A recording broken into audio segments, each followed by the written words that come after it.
नमस्कार बंधुओं, मैं ऋवा तिवारी आप सभी का आज की क्लास में बहुत बहुत स्वागत करता हूं। आज हम पढ़ेंगे संख्या पद्धति के बारे में। आज हम सभी प्रकार की संख्याओं के बारे में जानेंगे कि कितने प्रकार की संख्याएं होती हैं। उसके अंतर्गत हम पढ़ेंगे आज हम प्राकृतिक संख्याएं, पूर्ण संख्याएं, पूर्णांक, अभाज्य, भाज्य, सहभाज्य, परिमेय, अपरिमेय और वास्तविक संख्याएं। चलिए शुरू करते हैं आज की क्लास प्राकृतिक संख्याओं से।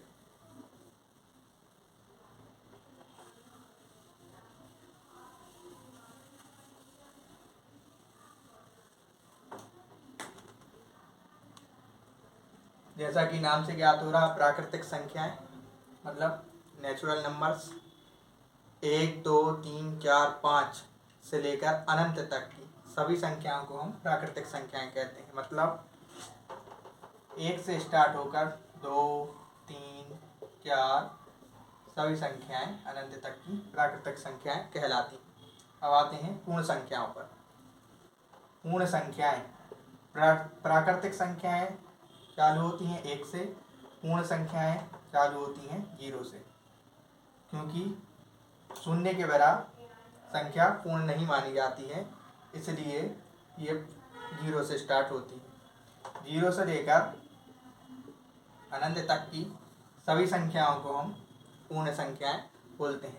यहाँ पर एक प्रश्न बनता है कि क्या सभी प्राकृतिक संख्याएं पूर्ण संख्याएं हैं? जी हाँ, तो सभी प्राकृतिक संख्याएं पूर्ण संख्याएं हैं, लेकिन सभी पूर्ण संख्याएं प्राकृतिक संख्याएं नहीं हैं, क्योंकि पूर्ण संख्याएं शून्य से चालू होती हैं। इस कारण से सभी पूर्ण संख्याएं प्राकृतिक संख्याएं नहीं होती। इसके बाद हम पढ़ते हैं पूर्णांक। जैसा कि हमें नाम से समझ में आ रहा है, पूर्णांक मतलब पूरा अंक। तो ये दो प्रकार के होते हैं, धनात्मक पूर्णांक, ऋणात्मक पूर्णांक। संख्या रेखा पर शून्य के दाईं ओर के सभी अंक धनात्मक पूर्णांक और बाईं ओर के सभी पूर्णांक ऋणात्मक पूर्णांक कहलाते हैं। ठीक है, इतना आया समझ में?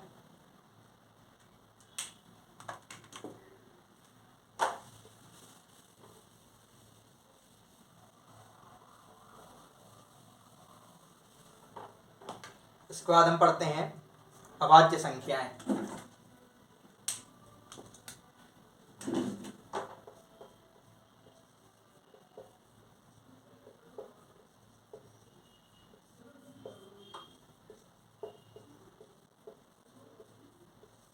अभाज्य संख्या तो ऐसी संख्याएं जो स्वयं से या सिर्फ 1 से विभाजित हों, उन्हें अभाज्य संख्याएं कहते हैं। जिन संख्याओं का एक या वो स्वयं गुणनखंड होते हैं, अर्थात मतलब 2 गुणनखंड होते हैं, उन्हें हम अभाज्य संख्या कहते हैं। अभाज्य संख्याएं वे सभी संख्याएं जो स्वयं से या 1 से विभाजित हों, उन्हें अभाज्य संख्या कहते हैं। जैसे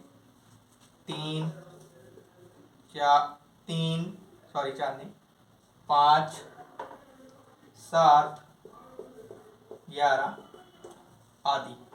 अब यहाँ पर लोगों को एक कन्फ्यूजन होती है। 3 के पहले आता है 2। क्या 2 अभाज्य संख्या नहीं है? जी, 2 एक अभाज्य संख्या है, क्योंकि अगर हम 2 को 2 से भाग दें तो 1 आता है और 1 का भाग सभी में चला ही जाता है। इस कारण से 2 के भी 2 गुणनखंड हुए, 2 और 1। इसी कारण से 2 भी एक अभाज्य संख्या है और सबसे छोटी अभाज्य संख्या भी 2 ही है। इसके बाद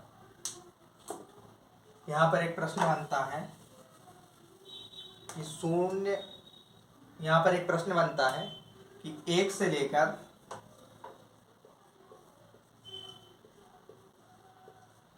100 तक कितनी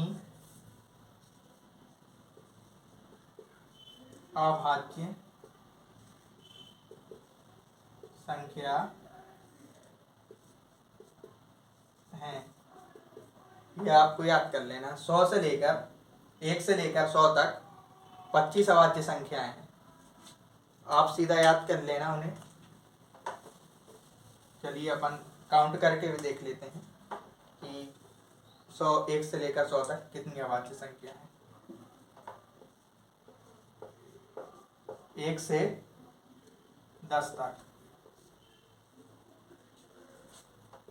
2 3 7, मतलब 1 से 10 तक 3। इसके बाद 11 से 30 तक, 11 से 30 तक 11 13 17 19 23 29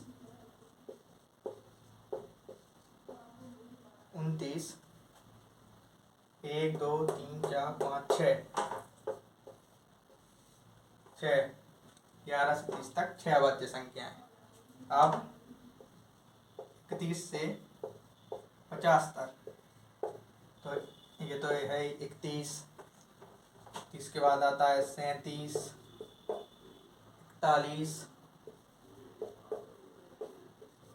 41 के बाद 43 और फिर 47। उसके बाद 50 से लेकर 100 तक, 50 से 100 तक 53 59 61 67 71 61 67 71 73 73 79 83 89 97।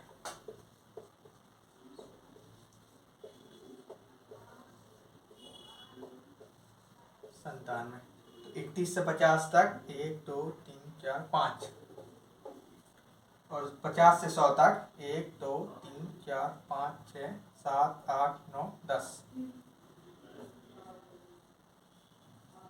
तो यहाँ पर एक प्रश्न बना, सबसे बड़ी अवाच्य संख्या 97 है। तो 1 से लेकर 100 तक 25 संख्याएं अवाच्य संख्याएं हैं। 10 और 5 15, 15 3 18, 18 6 कम हो रही है यार, 2 3, सॉरी यहाँ पे 5 लिखना भूल गए थे, तो आप ये सुधार लेना। 4 होती हैं, 4, ठीक है। 1 से लेके 10 तक 4 अवाच्य संख्याएं होती हैं, 2 3 5 7। इसके बाद हम पढ़ते हैं वाच्य संख्या।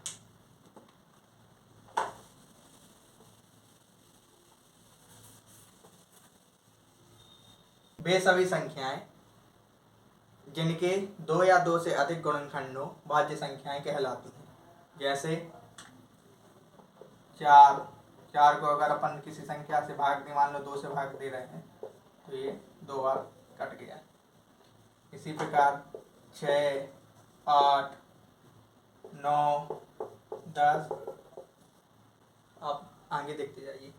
तो जिन संख्याओं के 2 से अधिक गुणनखंड हों उन्हें हम वाच्य संख्या कहते हैं। सबसे छोटी वाच्य संख्या 4 है। इसके बाद हम पढ़ते हैं सहवाच्य संख्या।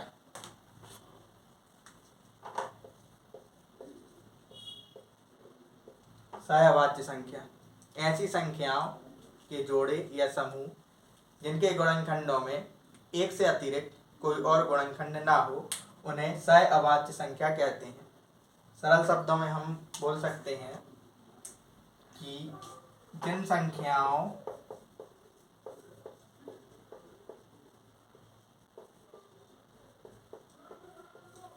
का HCF 1 हो उन्हें हम सहवाच्य अवाच्य संख्या बोलते हैं।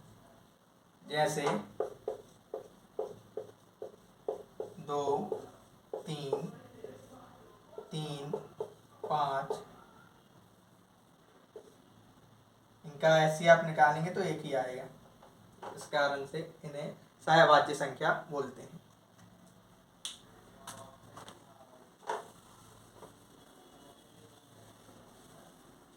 इसके बाद हम पढ़ेंगे परिमेय संख्या।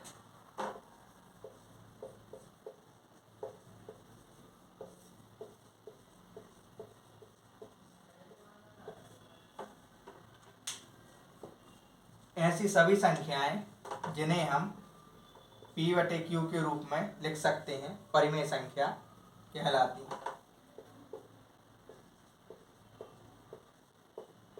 P/Q मतलब अंश बटे हर।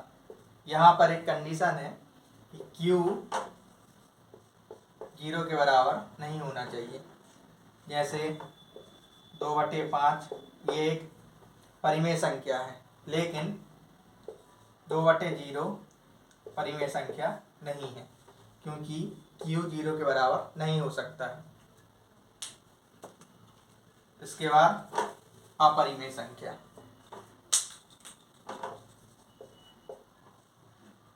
ऐसी संख्याएं जिन्हें हम P/Q के रूप में नहीं लिख सकते, उन्हें हम अपरिमेय संख्या कहते हैं। जैसे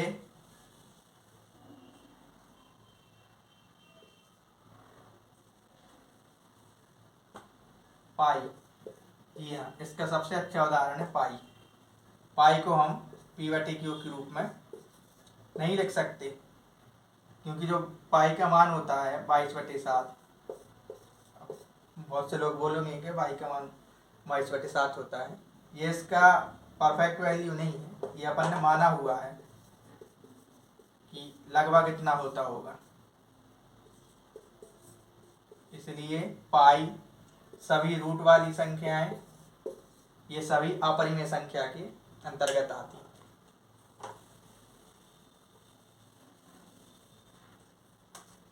इसके बाद कुछ और क्वेश्चन है जो परीक्षा में आए हैं। जैसे एक अंक की सबसे बड़ी संख्या क्या है? तो एक अंक की सबसे बड़ी संख्या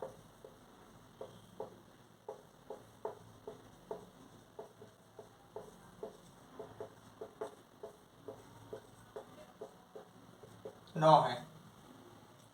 2 अंक की 99, 3 अंक की